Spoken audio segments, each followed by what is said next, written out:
Sa mga J-Vlog, welcome ulit sa panibagong video. And for today's video, tatalakayin ulit natin ang isa sa napakabenta na Samsung device ng 2025, which is the Samsung Galaxy A16 LTE.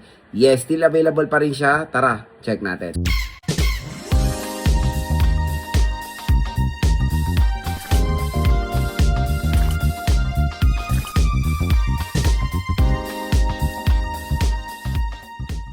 So yan, shoutout sa mga nakabili ng Samsung Galaxy A16 LTE noong 2025. Grabe, sobrang sulit na itong smartphone na to at grabe benta niya sa online platforms. Isa to sa pinakamabenta na Samsung device noong 2025. So, A16 LTE lumabas po yan ng 2024 at isang taon na siya higit, pero still alive and kicking pa rin siya sa market. Available pa rin siya sa market. And I don't know kung sa official store ni Samsung available pa siya kasi lumabas ang A17 LTE. The sad part about the A17 LTE, wala silang ganun pinagkaiba ng A16 LTE. Kaya yung iba mas napupusuan bilhin yung A16 LTE mga ka-J-Vlog. Same processor kasi sa A17, same display quality and all, build quality, pareho lang sila, wala silang ganun pinagkaiba. Ang nangyari kasi, nawala yung A16 5G sa market at naging A17 5G na lang. And which is mas naging benta rin ng A17 5G nung nawala yung A16 5G. And stay tuned, gagawa rin tayo about ng full review ulit dito sa A17 5G. Pero syempre dito muna sa ating video, tatalakayin natin or pag-uusapan ulit natin ng A16 LTE. So, when it comes sa kanya SRP, sobrang layo talaga. Ang SRP nito is around 10,000 pesos for the 4GB 128. Pero ngayon mga J-Vlog, sa official store ni Samsung dito sa online, pwede nyo na siya makuha ng 5,600 pesos. So again, usually ang sale niyan is nasa 5 to 6,000 pesos sa A16 LTE. At ang magandang balita, meron pa tayong special YouTube voucher dito sa ating View Products. Pag clinic nyo itong View Products natin, makukuha nyo pa yung additional up to 1,000 pesos discount. So pwede nyo makuha nga ang A16 LTE around 5 to 6,000 pesos. So very affordable na Samsung device ngayong 2026. At yung iba nakikita ko pa nga sa comment section, nakukuha pa nila ng 4 plus ang A16 LTE. So, depende pa rin sa account nyo kung gaano kalaki yung discount na mo offer. Pero again, matik pag dito nyo binili sa ating product link, meron kayong makukuha discount. Kaya ano pang hinihintay nyo, i-grab nyo na yung chance na yan dahil yan ay pa-collaboration ng YouTube Shopping sa mga online platforms. At napakagandang deal na yan para sa inyo. So, yung Samsung Galaxy A16 LTE, for me, when it comes sa display, yan yung isang mapagmamalaki ng Samsung device na to. Napakaganda na overall display, super AMOLED siya. Isa to sa malaking advantage ng A16 LTE sa mga ibang competitors niya out there dyan. Kumbaga, mga iba, even flagship, ang nakikita natin is AMOLED lang. Ito po is super AMOLED display na. At itong A16 ginawa ko tong daily driver ko before and sobrang solid mga ka-J-Vlog. Ang ganda ng display quality na itong device na to. Talagang ma-appreciate nyo yung overall display ng A16 LTE mga ka-J-Vlog.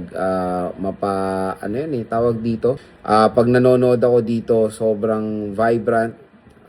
Kumbaga, naglalaro ako ng COC, boy na boy talaga yung colors niya. So, malaking tulong talaga ang display pag naglalaro kayo. At kung naghanap kayo ng device na maganda for gaming, magandang isuggest ang A16 LTE para sa inyo. When it comes kasi sa processor nito, hindi po mabagal ang processor nito dahil ang processor niya is the MediaTek Helio G99. So, subok ko na yung chipset na yan at for a budget smartphone, nakakatuwa ng G99 ay pwede na natin makuha under 6,000 pesos.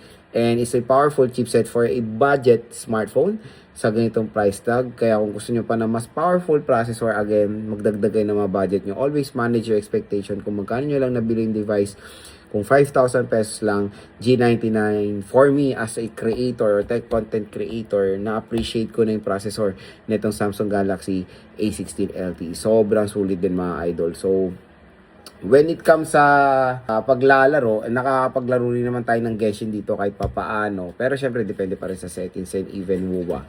At kung ML lang naman or Honor of Kings ang pag-uusapan, definitely sobrang playable dito sa Samsung Galaxy A16 LTE. 9/3 screen refresh rate din siya, and syempre Full HD plus 1080p po ito. Wala po siyang in-display fingerprint scanner dahil ang fingerprint scanner na itong device na to ay side mounted or nasa gilid. And when it comes sa camera, ito yung mapagmamalaki ng A16 LTE, at mamaya magpapakita rin ako ng mga photo samples na itong device na to.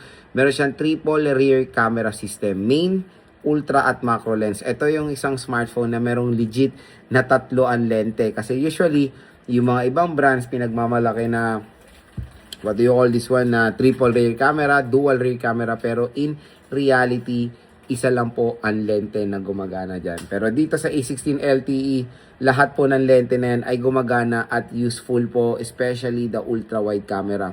Nakakatawa lang ngayon in today's time sa mga smartphone, parang nagiging huge feature or big feature na ang ultra wide camera, na before parang basic feature yan ng camera ng mga budget or entry level smartphones before. Palakihan sila or pagandaan sila ng camera, paramihan ng lente. Ngayon, parang ginagawang marketing getup na lang nila na para masabi lang nila na triple or dual, bibigyan nila ng AI lens, depth sensor, na sobrang basura ng mga lente, di ba? So, dito sa A16 LTE, let's appreciate yung camera neto dahil lahat po ng lente neto ay gumagana. When it comes sa camera quality, maganda ang mapoprovide niyang quality for a 50 megapixel main camera, and even the front-facing camera na 30 megapixel lang. To be honest, hindi ko lang nagustuhan na quality ng mga Androids, hindi lang naman Samsung, is a video quality. Parang hindi ko siya ganon ma-appreciate compare sa mga flagship or mid-range smartphones. Pero when it comes sa photo quality, magaganda naman na mapoprovide. Medyo lang sila, medyo tagilid lang minsan sa mga iba sa video quality. Syempre, since Samsung to, expect nyo na nawala po itong charger out of the box. Slim box po itong Samsung Galaxy A16 LTE. Pero ang fast charging rate niya is up to 25 watts.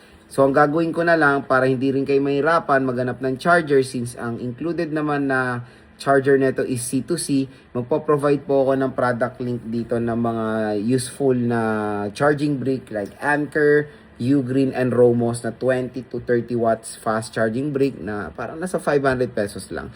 Compare sa Samsung brand mismo na charging brick nasa 1,000 plus, so very expensive.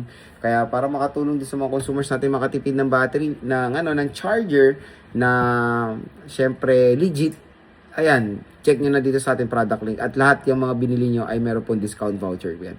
So very helpful sa mga viewers natin dito sa ating YouTube video.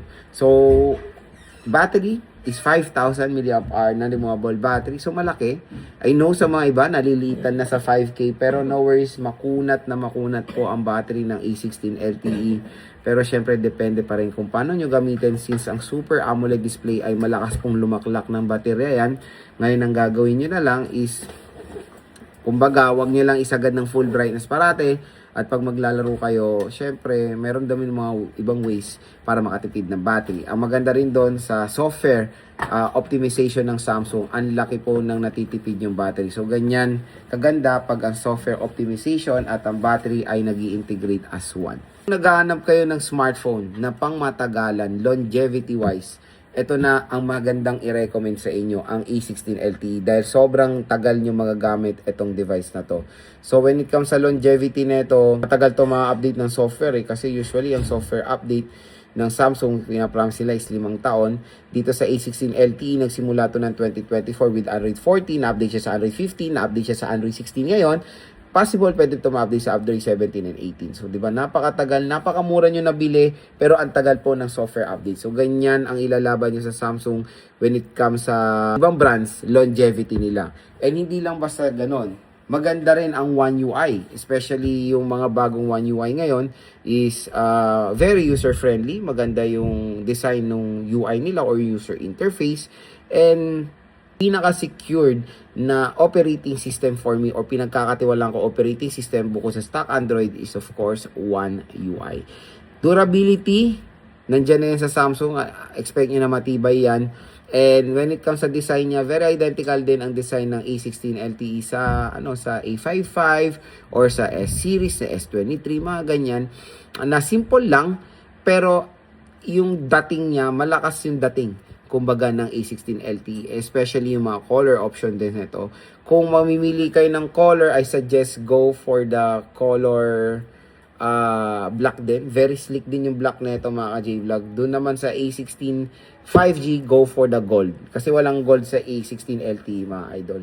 So, ayun mga ka-J-Vlog, ang ating full review dito sa Samsung Galaxy A16 LTE ngayong 2026. Grabe, ginawa ko tong video na to para ma-refresh yung mga sales or yung mga product links natin dahil again, sayang yung chance makuha nyo to ng sobrang mura. Kaya nagpo-provide po ako ng product link dito dahil special lang to na voucher pag galing kayo dito sa ating video mismo. So, bukod doon sa sale price na makukuha nyo sa online, meron pang additional kayo makukuha discount voucher mula dito sa ating, mula sa YouTube Shopping. At ang gandang i-recommend nitong A16 LTE sa lahat ng mga consumers. Kumbaga, to be honest, ang A16 LTE is all-rounder. Pwede to sa lahat ng mga consumers natin na nag-work. For example, mga delivery riders natin dahil ang taas din ng needs sa brightness nito. At ang ganda ng display niya, perfect na perfect gamitin sa outdoor. Makunat din ng battery. At kumbaga, pang matagalan talaga pag narinig nyo na ang Samsung na brand.